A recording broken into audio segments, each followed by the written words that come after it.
I worry, I went 3 times my body. I worry, I throw my fear around. The way I chose to make this record was kind of in 3-song groups. So I would write 3 songs, get them to a place where I felt they'd be strong enough to kind of debut in the studio to work on, and then come home and be done. So the record, for me, is really cool because it doesn't have any moments of burnout. I don't remember being in the studio and banging my head against the wall.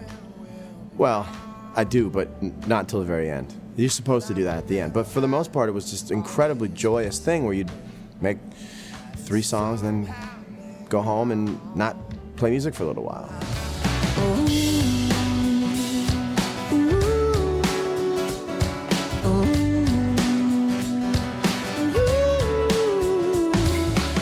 I've finally gotten the music harmonically correct to play guitar over.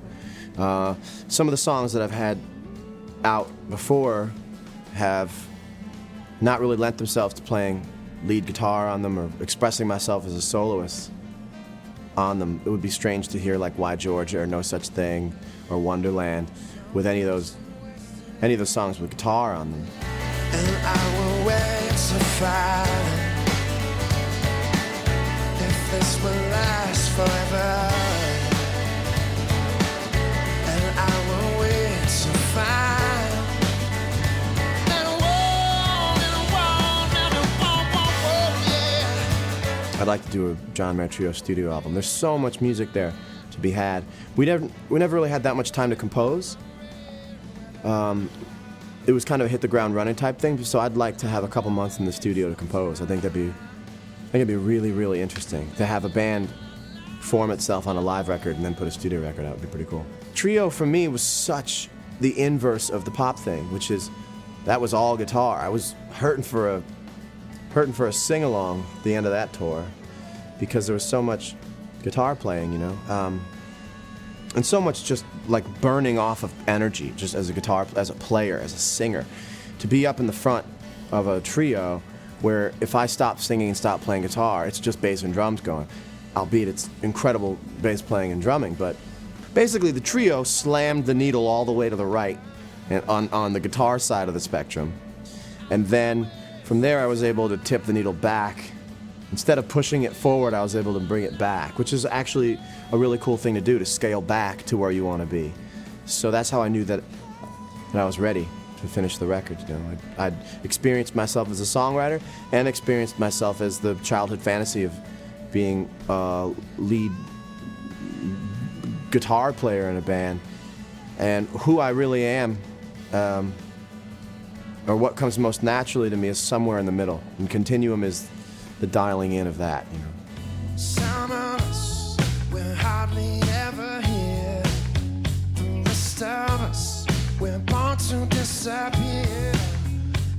Shut Up and Play is a really good bumper sticker for my head when I'm on stage at this point. There's nothing I can say in between the songs. I mean, I see that as kind of like my early years kind of phase of do a song, become so self-conscious that you're on stage in front of people that you have to somehow goof a little bit. Now I just feel like with 3 records out, or 4 or 5 records, however you want to define what a record of mine is, I'm sure that nobody's there to hear me talk.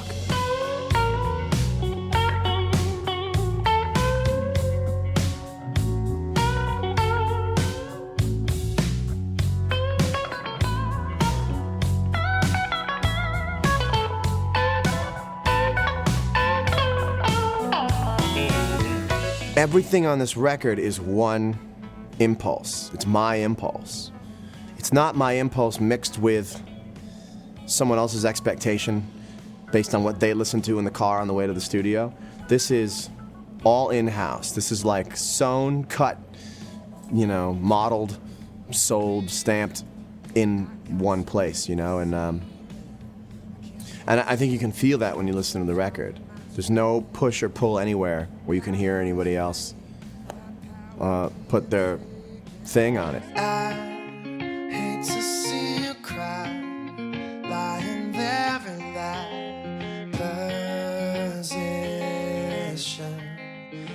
The road is a funny concept. I don't think anybody, like, well, I can't say that. I'm sure there's a lot of people who like love the road, but they're weird. They've like, you know, they've been married 6 times. So like, they have people like, they're in their 40s, like, I love the road. I don't know what you're talking about. They got no friends and family. I've been through 8 managers. They crash a car every couple months. I don't think I naturally have it in me, like I have to go play for people. But when I finish with the record, I end up in that same place. But it's by way of saying, wow, this stuff is really exciting to me, and I want everybody to hear it.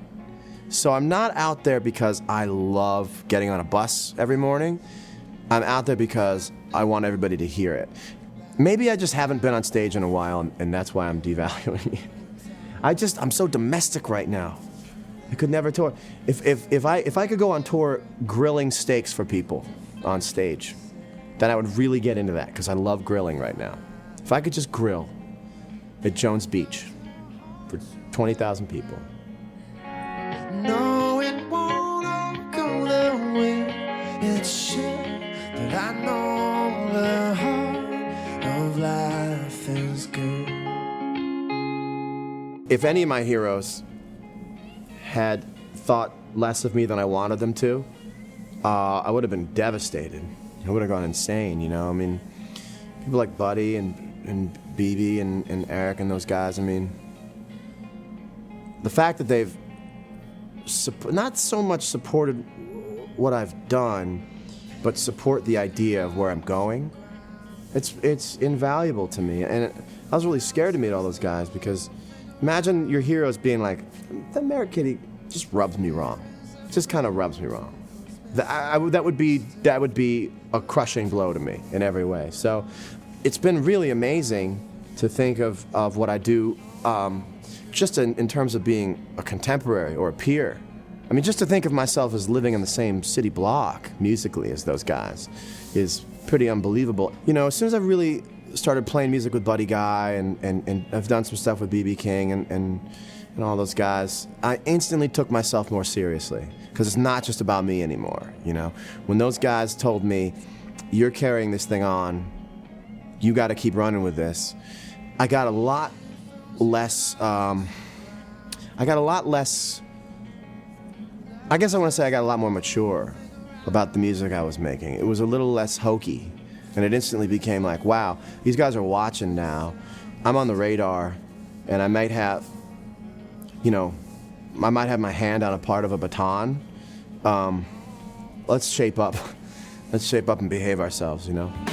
Me and all my friends, we're all misunderstood. They say we stand for nothing and there's no way we ever could. The thing about blues and soul music is that you either have the heart for it or you don't. And everybody does. It's just a matter of what kind of blues and soul music. I can't break down what it is about R&B, pretty much. We're talking about rhythm and blues. I can't break down any further than it just moves me.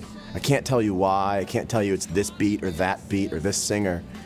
I just kind of feel like, and this is going to sound really kind of artsy-fartsy, but whatever wavelength that music is on is kind of the closest tied wavelength to the human heart. For me, for my money, Ray Charles singing, it's so much in with the dirt and the earth and where we came from and where we're trying to get to. And that's not to disparage any other kind of music, but for me, when I hear that, and the best things in life are images you see and you don't know why you love it, but you do, you know? I love blue. I love things that glow blue. I don't know why, but I stand there like a cat looking out a picture window just staring at it. And I like that. I like that I can't explain it. I like that when I hear Sam Cooke or Ray Charles or B.B. King or any of these guys, I just feel like I'm connecting with something almost kind of like past life in a way. Things you remember doing but don't remember doing, or things that you remember feeling but don't, you know? This interesting deja vu-like thing when you listen to great soul music. I mean, when I listen to Sam Cooke singing Change Is Gonna Come, I know more about the 60s than I would from a textbook, because I hear the spirit of a person singing about something that hurts. And it's just a spiritual connection I can't explain. It's why we're waiting on the world to change. We keep on waiting on the world to change. I want this record to last. This is about making a record that's good today and good a long time from now. That maybe 10 years from now you can go back to and you can revisit like, wow, I can remember when I was 10 years younger listening to this, but this still works now. That's the difference between rhythm and blues and pop music. Pop music is kind of like a weekly magazine, and rhythm and blues is like National Geographic. It's always going to be good. A Ray Charles song is as important today as it was 30 years ago, maybe even more important. And pop music seems to age differently. Pop music is more of a time capsule. For me, R&B works anytime. Have you ever heard this sentence? Will someone turn that Ray Charles off? You don't hear that. You don't hear that. Oh, enough with the Ray Charles. You know what I mean? We keep on waiting on the world to change. Waiting on the world to change. Waiting on the world to change. Waiting on the world to change.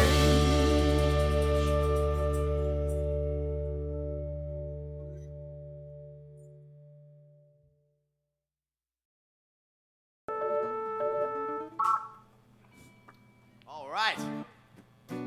This is a good band. This is a good band. I'm telling you. This is a good band. Like, look at this. With a crazy flair for wardrobe. Just one of the most... I should just get everybody black suits. Just give me your sizes.